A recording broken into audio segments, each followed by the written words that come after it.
Hey guys, and welcome back to Monster Hunter Rise. Today I'm going to be talking about your dango, your food, your buffs, something that you should be doing every single time that you go into a quest where you're going to be fighting a large monster. So let's say you go out here and you pick a quest. I'm going to do a level 1 here just to not spoil anything. Let's say I want to do this quest over here. It's not really a boss, but imagine this is a large monster that we need to fight and it's quite scary, and I'm going to accept it over there.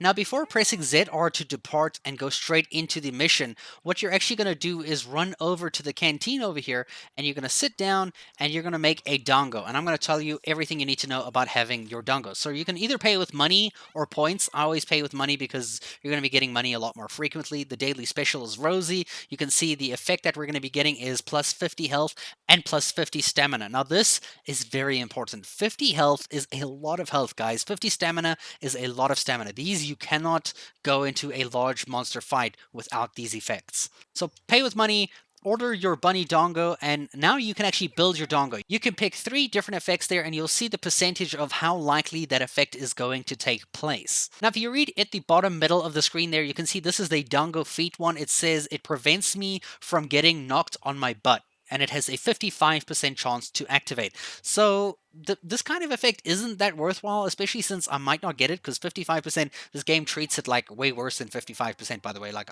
often, more than not, I actually don't get the effect. And I end up having the same sad face that that guy over there has right now. But if you do want to increase this activation chance for like some special rare monsters, you can use a dango ticket that you can sometimes get from the lady cooking here. I forget her name. But if you do have a dango ticket, you can press X here and you can see it pushes that 55% up to a 95%. I believe for everything else, it should actually pop it off to like about 100%. But I'm going to take that off for right now, and I'm going to show you some options here that you can pick. So Rosie is the special of the day, and you can see it sometimes increases the number of times that you can carve. Now this is especially important if there is a monster out there that you're trying to carve for body parts that you need to craft your armor with. But obviously you won't have this every single day. This is a special only for today. So go through the effects and basically pick which ones you like the most, that you think will benefit you the most.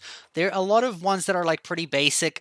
For certain monsters, let's say you're fighting a monster that has a lot of fire, like let's say Aknosom, who has a lot of fire, you would use something like this, like Piping Hot Egg, which slightly increases my fire resistance so that I don't have to deal with getting my ass burnt all the time by Aknosom. And you can do this for a lot of the big monsters that you're fighting, that you know what type of damage that they're going to be dealing to you, so that you can preemptively prepare for that. Apart from that, you can actually pick a bunch of other things like restores health to allies in the area upon fainting once. I mean, that's a kind of silly one, like, are you planning to die? And you'll notice that if you're playing at the beginning of the game, you won't have this many options. You kind of unlock more of these recipes as you go further on in the game. So find which ones you like and build a system. Like right now, I'm going to pick out 3 that work best for me. So I'm going to use Rosie because that's actually a pretty cool effect right now. Sometimes increases the number of times you can carve. I love that one. If you're trying to level up your buddies, using this Dontgo Trainer one speeds up your buddy growth by basically giving them more experience for the missions that they're doing with you. So if you're doing a really hard mission and you just want to give a little bonus to your buddies and level them up as fast as you can, this is a good one to get.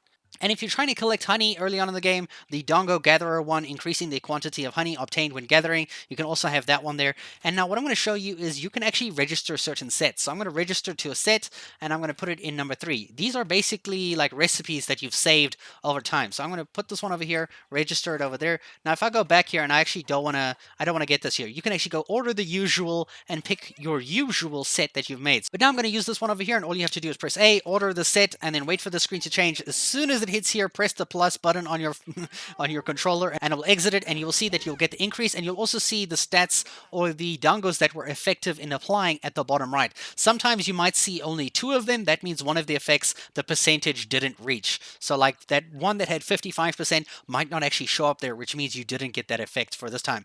And now if you do have your bunny dango ready, you'll see it will be right next to the depart icon there on the left side there. That means I do have my buff. I'm ready to start, and I can depart onto the quest immediately.